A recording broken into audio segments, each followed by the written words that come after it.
Hello, and welcome to Pit Exchange, a podcast by Currency Research. Join us as we discuss the latest in payments, innovation, and technology with the industry's most innovative thought leaders. Today, we're bringing you something special, the CBPC Roadshow. 4 exclusive conversations with leaders from across the global payments ecosystem, leading up to the Central Bank Payments Conference this August. Today's payments are changing and moving around the world faster than ever before, and Pit Exchange gives you the knowledge and insights to keep up. Sit back and relax as we join Currency Research, exchanging ideas with today's CBPC Roadshow guest. Hello, everybody, and thank you for joining the next episode of the Pit Exchange, where we talk about the latest in payments, innovation, and technology. And today we're going to add leadership to that list of things we talk about, even though it doesn't fit into the PIT aspect of the Pit Exchange, but we're excited to talk about payments leadership today. I'm your host today, Sean Ferrari, here with Currency Research, and we are absolutely thrilled to bring you this next episode of On the Road to CBPC, and we've got another round of very interesting guests who are going to be joining us at the Central Bank Payments Conference in Istanbul coming up at the end of August, early first week of September. So I'm thrilled to welcome both Julia Streets and Amy Burr with us. Thank you and welcome, Julia and Amy.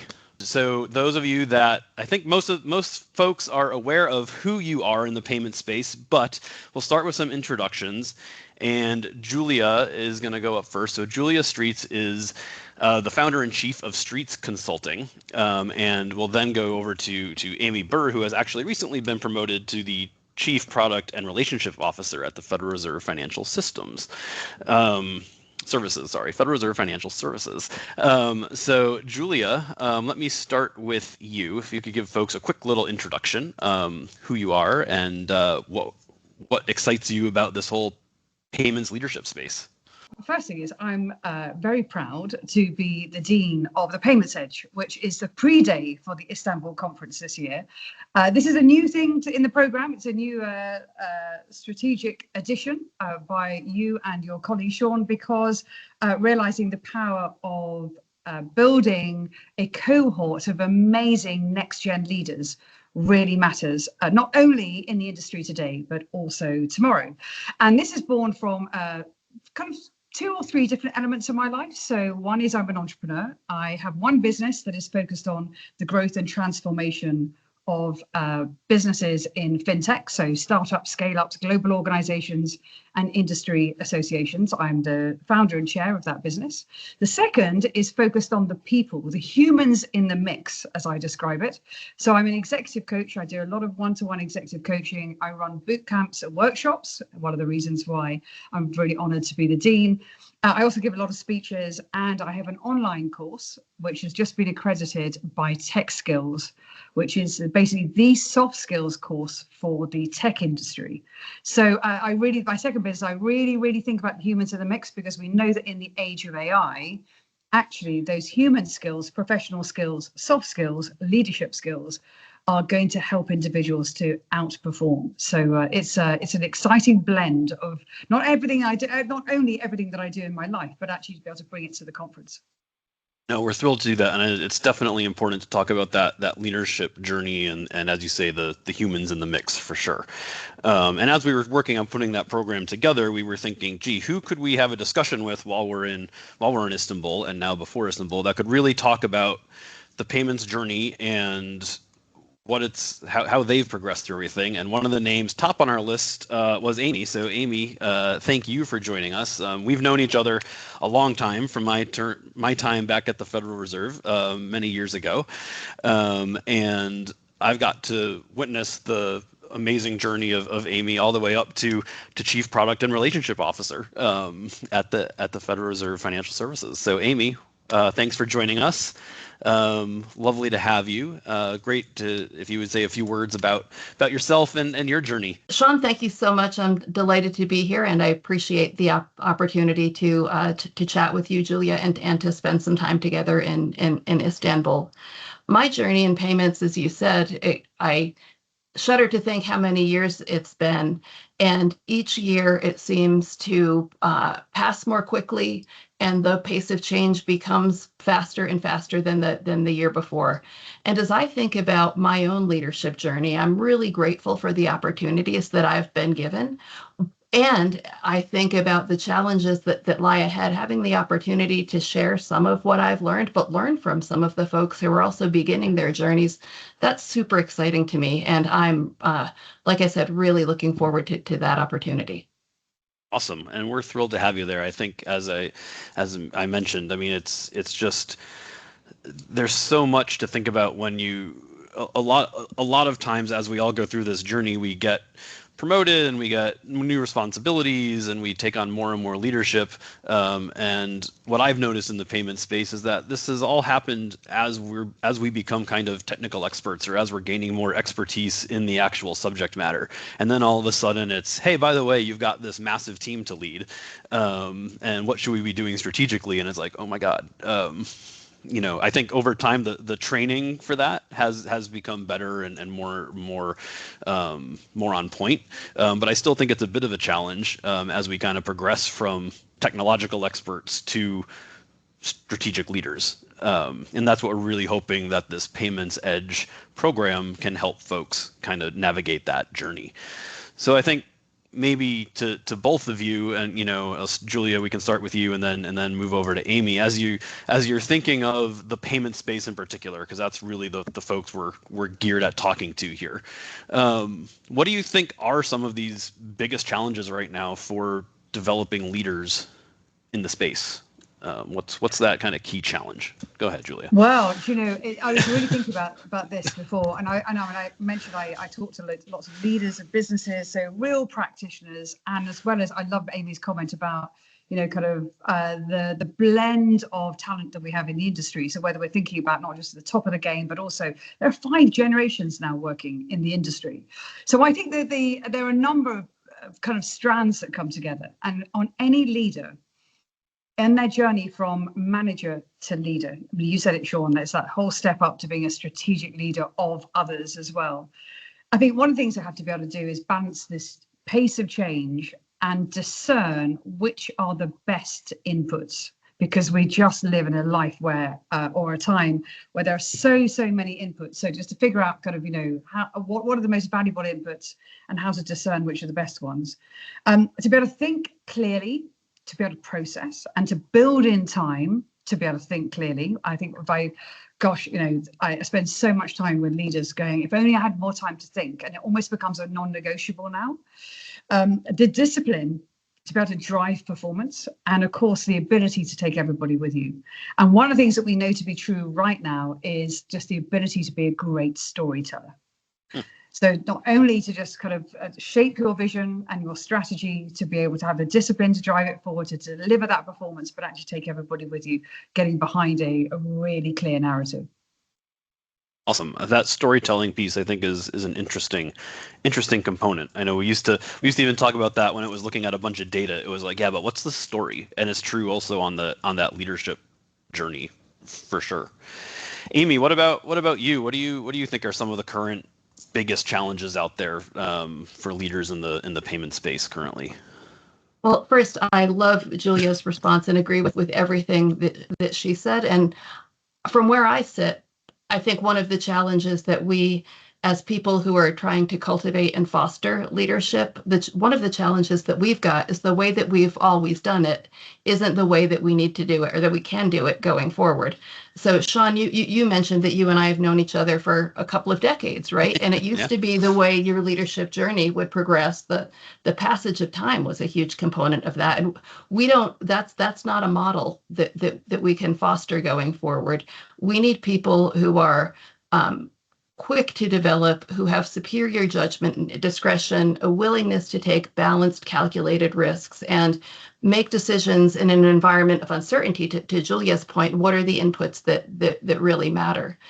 Additionally, I think as central bankers, there's a unique challenge to leadership in the central bank environment, because it's a world of flashy whiz bang new thing, right? But what we're measured on at the end of the day is how well we run the payment systems that are the backbones of our nation's economies. We need to do all the unsexy things to make sure that our systems are secure, stable, resilient, reliable, available. And we need the ability to know when to dig in and focus on those super non-sexy table stakes and when to pull out and look at the strategic new thing that's emerging that actually could be a game changer, and distinguish the showy whiz bang from the really core key stuff that's at the heart of what we do as central bankers. A good point. I mean, there is that extra element when you're talking about central banks. That it has to work. It has to be I don't know how to say it other than as you did. It's the non-sexy plumbing that makes these things run. And I think even over time, though, there's more and more whiz-bang stuff going on at central banks than maybe there used to be in the past. When you look at things like the tech that's running FedNow as an example, and others with real-time payments, it's that stuff is, I don't know, maybe it's because we're central bankers at heart, but that stuff's kind of cool. You know, it's. Oh, 100%. I do not mean to imply that this is not a time when innovation and future looking is at the heart of what we do. It absolutely is.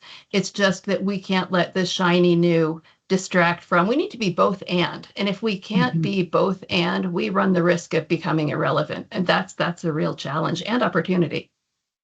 And I think that's really, it's a really important point to make, which is, and at the very core of everything, when we talk about, emotional intelligence, or we talk about motivation, is purpose. So when we think about the purpose, is never forgetting why we're here, what we're here to achieve, what does success look like, and then also how do we make sure we stay sustainable, relevant, forward-looking, constantly horizon scanning, and thinking about how do we bring the very best innovation so we never lose that sense of purpose, or indeed kind of fulfill the job that we need to do. And I think it's a really important point, because I think for leaders right now that there is, I wouldn't call it a tension, but there are two things going on at the same time, which, in some terms, we want to talk about in banking terms, it's like kind of how do you run the bank and change the bank? Or how do you, change your aeroplane mid-flight is another way I've heard this described, and there are many, many others. And it is that very essence of how do you transform and also remain solid. And this is really what's on the shoulders of leaders right now.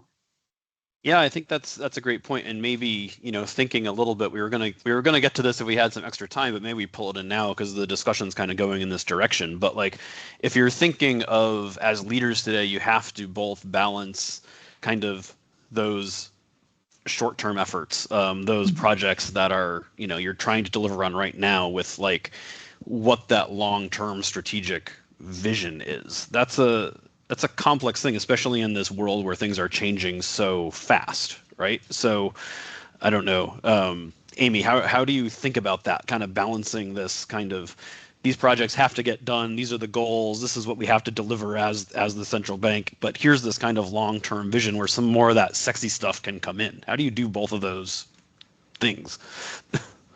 So that's the everyday challenge. And there may be one thought, and then additional dimension I'd like to add in. The thought is, the one thing I can say with absolute certainty is I don't know what the payments landscape is going to look like in 5 years or 10 years, other than it's not going to look exactly like today.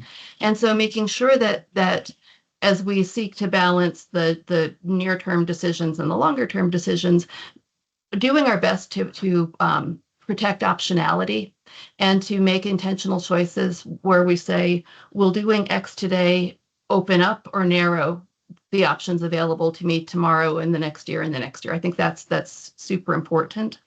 The other thing, though, that I think is really important as well, is that we also think about our customers in all of this, and not what is the technology doing, although that's important, or what is my business strategy doing, although that's important, but what are my customers' emerging needs? What is the emerging market landscape, and how should that then inform my technology choices and inform my business strategies?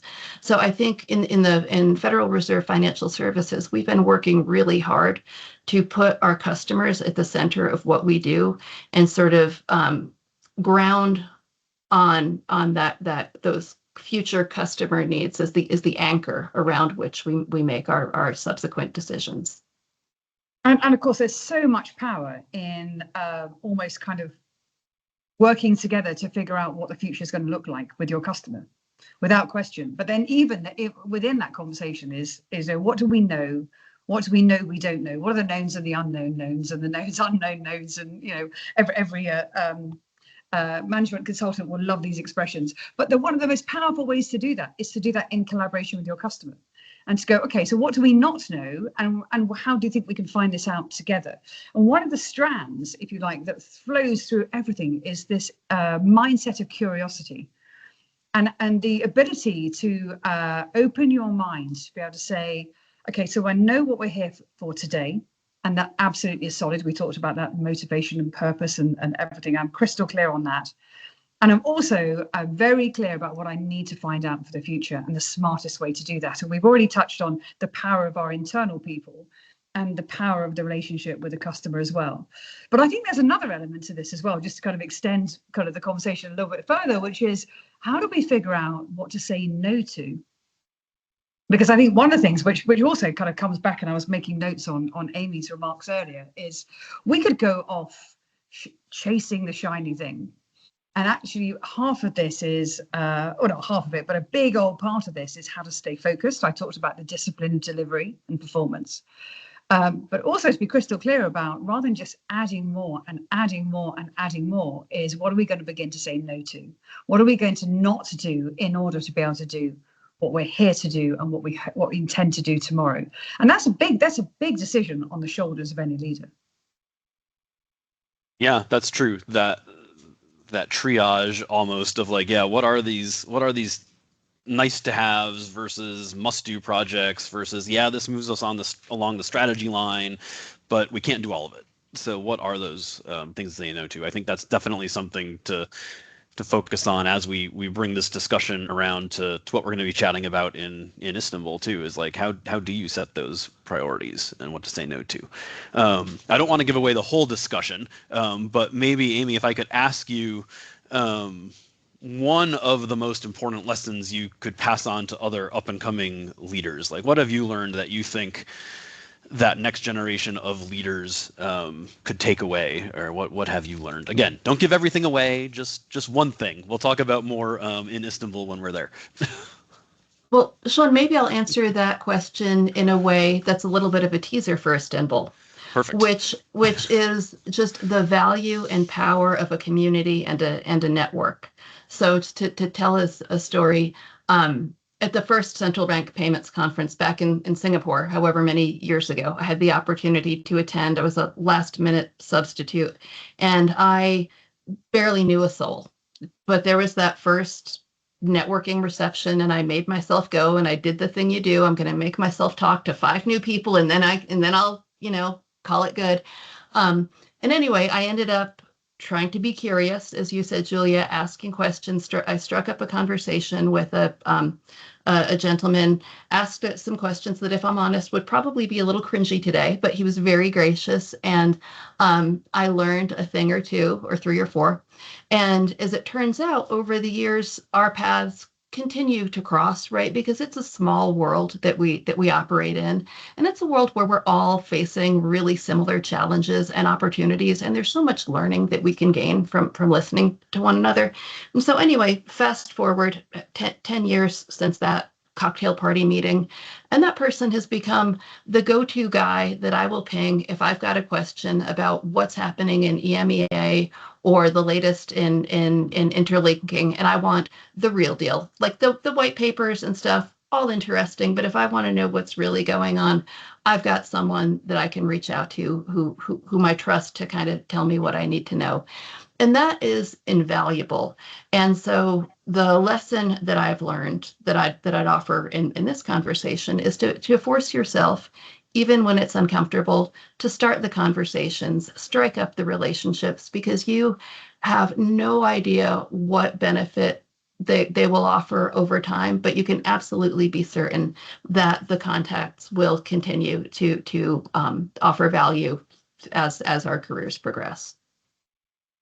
I mean, it's like we planned it, because that is exactly the message I would hope people take away from the events that we go to. So thank you for that testimonial, but that power of networking, and as you say, 10 years down the road, you're still in contact with people you're meeting and talking to about the issues that matter. Julia, what about over to you? I mean, what do you think of that?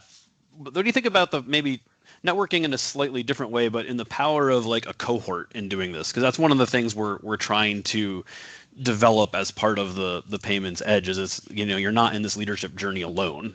There's a group of you. Yeah. What I about think that's that? incredibly powerful. I wish I'd had that, if I go through my career. So if I go through I served on the executive committee of the technology business of the New York Stock Exchange. I worked for an international brokerage firm. I set up my own business, and I was quite late to understanding the power of networks, actually, and the power of coming through a network as a cohort. And if you look at accelerators for early stage startups, they will take you through as a cohort through an accelerator. And we know that this has incredible power and potency, but also creating that camaraderie, and if you want to call it safe space, to be able to ask those questions, which you guarantee pretty much everybody's sort of thinking, but you wouldn't necessarily want to play those out in a commercial live scenario, because it may not be appropriate, or in fact that actually you've got other things you need to focus on. So perhaps to have the freedom to do that, having the cohort to do it with, but also just to be able to have those relationships that Amy was describing, when you've got somebody you can literally pick up the phone to and just say, can I just ask you something? I just want to get a bit of clarity on this, but also that they feel they can come to you, because the more mutual that relationship is, I mean, it's incredibly powerful. The other thing that I would say is then also the power of being able to play that forward, to pass that on to other people as you are coming through your leadership journey, is to acknowledge it, to recognize it, and to pass it on. There were a couple of other things, actually. I love this whole conversation about of what I sort of wish I'd learned throughout my career. And I think, again, it's things I kind of came to quite late. And I think it is master the superpower of building in time to think and time to reflect, because that is what will absolutely power you forward. We tend to lurch. We are all lurchers and doers. We are thumping our keyboards all day long, and we're thumbing out at our phones probably all night long as well. But actually, to build in time during your working week as a disciplined moment in time, to be able to reflect on what went well, what would you do differently next time, what have you learned, what's it made you think. You can overlay that with micro moments straight after a meeting or before you go into a meeting, is actually to take the time to think before you go in, to reflect when you come out, and then to be able to do that as a discipline. And people often think, it still amazes me, in the work I do, people often go, but I just don't think it's really work, is it, if I'm not at my PC thumping away? It absolutely 100% is. If you can master that superpower, it will power you forward. With one other, which I also was taught, which is become really great at asking great questions.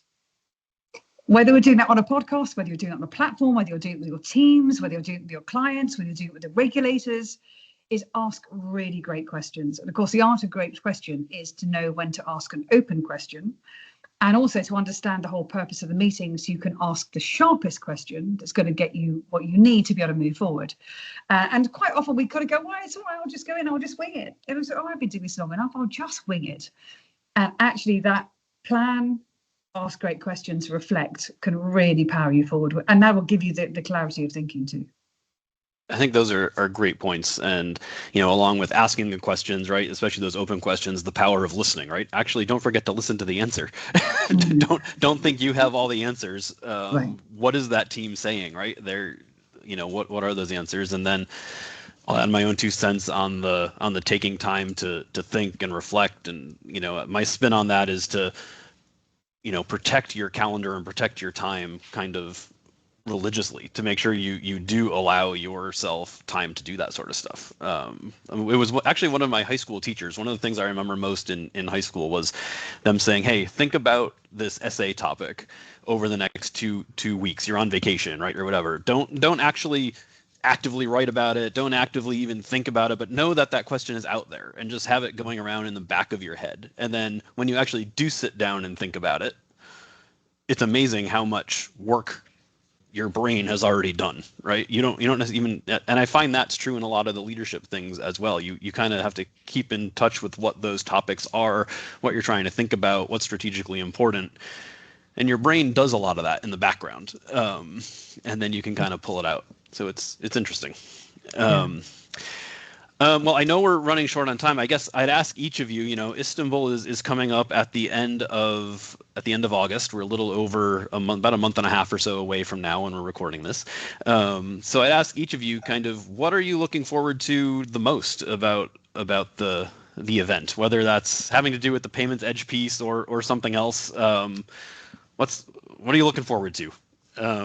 I'll start with Julia. You're on the mic right now. What are you looking forward to the most? Well, we've talked about so much, in many ways. One is the pre-day, but I'm also really looking forward to the conference itself. I think we've touched on it already, the power of bringing together, spending time with people, and also to just be. And I say that because it sounds a bit kind of warm and fluffy, but there is something about stopping. There is something about being very present. There is something about, as you said, the listening to the wisdom of others, but also letting those questions permeate around. Having that time to connect with people, to test thinking, and also kind of go, actually, I've been sort of a couple of things I observed from yesterday. What are your thoughts on those? And to be able to work with this incredible cohort of Next Gen. I mean, I think that is so exciting. Also, I've never been to Istanbul. I travel all the time. I've never been to Istanbul, so I'm very excited about that. Awesome, terrific. Well, we're thrilled to have you with us, and glad we could make getting to Istanbul part of the reality there. How about you, Amy? What are you looking forward to? Oh, so much. The agenda is really coming together to be just top notch, and that is really exciting to me because, as I said, as central bankers, we're all kind of grappling with a lot of the same questions: whether, when, and how we expand our hours, how we think about the future of security in a post-quantum age, what the implications of open banking are for the way that we do business, et cetera, et cetera. Kind of we know what standards, all the stuff. We know what the topics are. And everybody is thinking about similar questions a little bit differently. Maybe it's because some markets sort of have a different incumbent infrastructure and systems, and they can leapfrog, and others have, like the U.S., have big entrenched banking systems with thousands and thousands of institutions, and we have a different set of considerations maybe than an emerging market.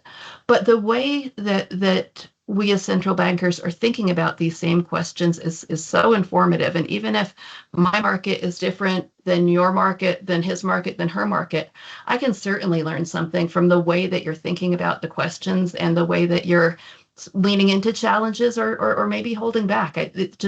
There's something, it's really special to be part of the global central banking community. To Julia's point earlier, we are all completely aligned in the mission that we have to serve the citizens of our countries, and that's sort of like a really powerful unifying thing. And so, having that as just the backdrop to these conversations about provocative, challenging issues, it's a unusual and really special opportunity, Sean, and I am counting down the days. Great. Well, so are we. We continue to count down the days, and we are happy to be able to do this at the end of August, early September. So for those listening that aren't coming yet, we hope you will come. For those of you that are coming, we look forward to seeing you there. And with that, I think we are kind of out of time. So I'm going to thank both Julia and Amy for taking some time to be with us today. Thank you both. Oh, thank you. It's been a pleasure. See you in Istanbul. Great. Well, we look forward to seeing both of you. And thanks to everyone for listening. I will add an extra promotion for the Payments Edge leadership program that we are doing in Istanbul, with Julia being the dean of that. So particularly if you're coming and you haven't signed up yet for the Payments Edge program, feel free to reach out to us. We're happy to help assist do that. But we look forward to seeing everybody there. So thanks for taking the time and listening. We hope you listen to a future episode of the Pit Exchange and see what fascinating leaders and technological experts we have on with us the next time. So please like, subscribe, download, do whatever it is, wherever it is with the podcasts that you get and receive. We are thrilled to have you spend some time with us and look forward to chatting with you again soon. Take care. Thank you for listening to Pit Exchange, a podcast by Currency Research. This episode is part of our CBPC Roadshow series, 4 conversations leading up to the Central Bank Payments Conference this August. Watch the full series at centralbankpaymentsconference.com. Check out our upcoming events and publications at Currency Research and join us for the next stop on the CBPC Roadshow. We'll see you at the Central Bank Payments Conference this August.